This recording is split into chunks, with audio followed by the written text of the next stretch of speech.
State Home Minister Bandi Sanjay Kumar Thunglare IDP Singidamak release Taukiba Senpam Yauna Central Scheme Sing review Taukre Nuidang Wairam Raj Bawanda Laktuna Governor Ga Chiktanakre Ngasi Noneda Chatkadauri Haiba Warul Thamlagli statement Yauri Miss the headline oina Dudanatana Muksida relief came to Layrakli Basingi Mapung Fana Yumda Hanjil Hanba Ngamdrabasu no Madalupa Marfuga Mariki CLD Lengagna DBT ki Kutangda Piba Haure Haidana Tamli Masida Kwigi Union State Home Minister Bandi Sanjay Kumar na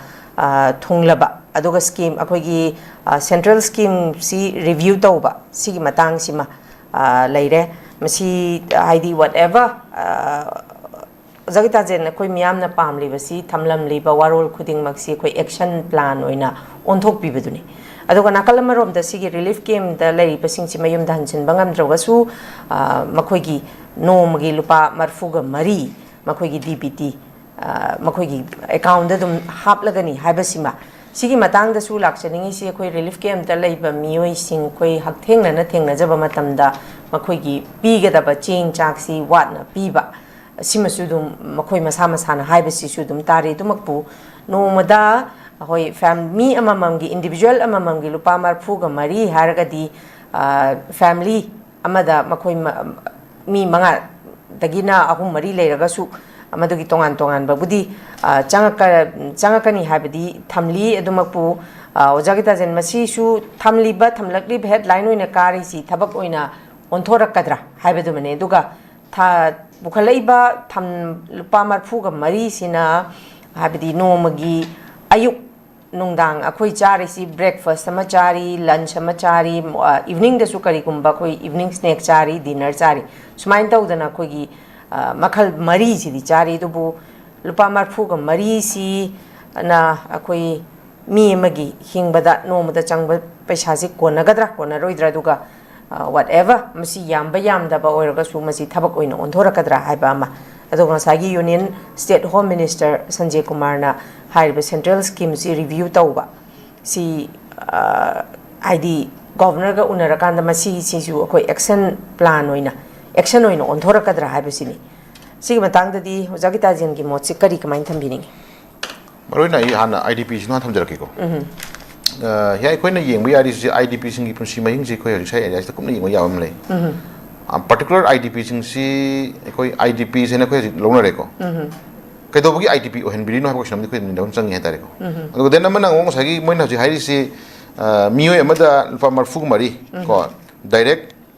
benefit transfer call. Some account any house family Magi, Sagimagi, Sagi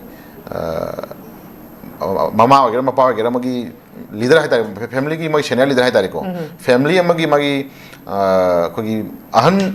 badugi magi account amada mi manga bole masu mari bole masu ahum bole magasu pa marfu mari si mai IDP am pi gani haibne ko pa marfu mari IDP ki am pi duri si sai areas da koina calculate to matam da hi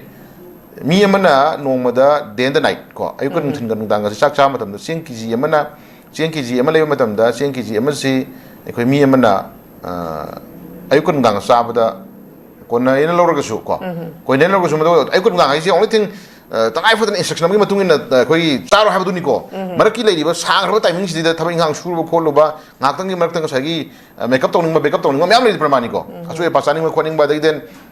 thawa na su halaga da marak ta mu phagi aram khrang khrang ko da ki saning khoning ma myam jori pramani ko a chen ki ji ma na no mo sa ba si ma kono da kono da ko ida ga ki ji du na lekang le men khala ba da khaji khar le men khala ba da ki ji ma ha je jukta Afabadana Tragana Sagi locally normally Nogi Kogi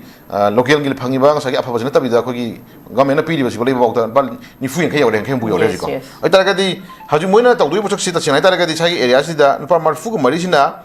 Sabata Hinoptana Sabata Hinoptana Moida no Magio in a requirement she no high name Vidi Pida never and Pamarfu Marisina Koi some normal life Magi family Mada Pakun, Anga school to Pakun, you therapy, you can trap you, and see them. I think Marcus Hanka, Pataragi, Sapolegi, Kuni Sapolegi have a say, buying him a cushion of the Pramanico. Madudan at 𝐍𝐄𝐼𝐒 to me, Holopadena, Colgate Tagina, Tagina, Sarap Tagina, Sapon Tagina.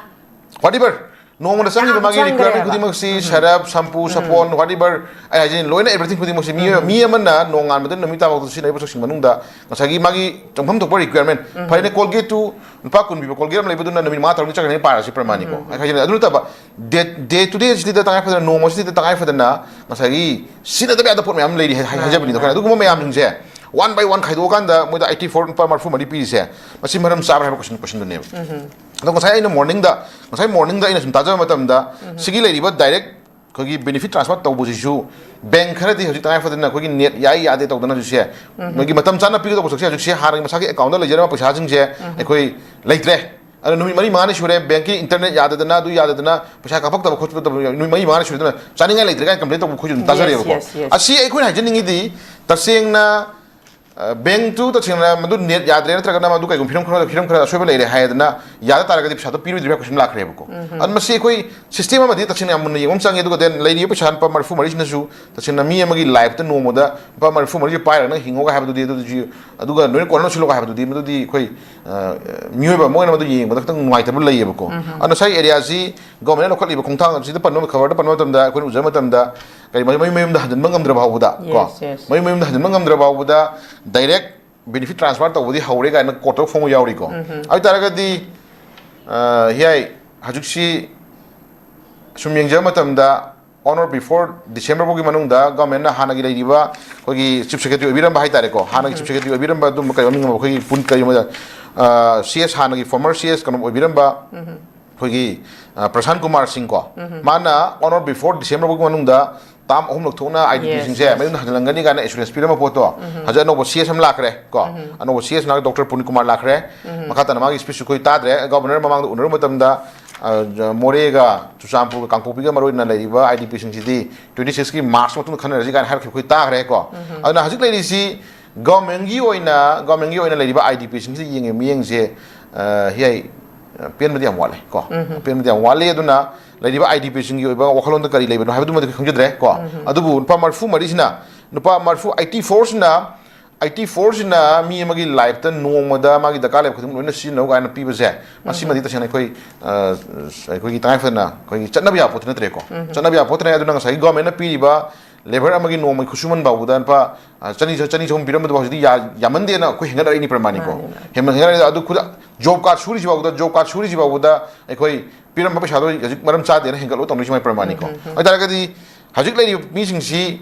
moi ji government na ta seng na moi tonga na job card ki type ta moi da sai area ma thok pibi ra kan da moi phone to pa chonga pi gira chani pi chom pi gira mai no mo ki khusuman hai tare ko pibi ra kan da hearing to ge to ro kai jeng ji pramani ko adi IDP sna lai mi sing si ta seng na imai ben mayam na ngamja po sai sa da na ko na to ji ba buda sai amu yani hai yaro hai adagi adu hadi bar isus mayam thole ba crime mayam ko adu bu IDP sing ji ge na particular job card ki lai ba tabak sing jigi oiba manung gi oiba magi to khum thok podo musagi magi agi more do oiro susam pudo oiro mai tabak sugo do poto moi kai do sigar piro ko sigar la tabak sugo so lo do magi to anba IDP sing pi do paisa ne moi jo hori section na ma to biro mai habina chede ko adi maram chana no magi mai kusum manje mai section section phangna na koi to biro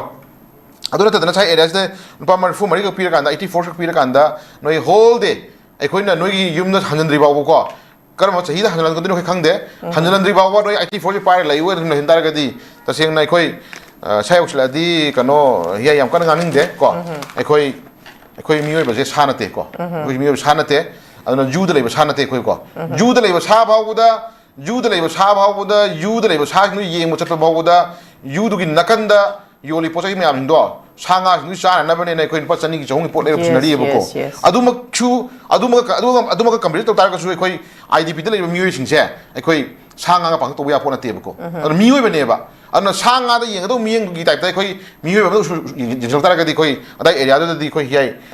compromise to ka to da question ni lak ti posi ko aduna lai bang sai khudam moi na sei union state home minister ka di bandi sanjay kumar haibra kai no ma laktana state ki lai bang project ma ya ma ji tanare nei nare yeng ga hai sing se project to yu ka su kai de ba project su ma thau tai development su ma thau tai but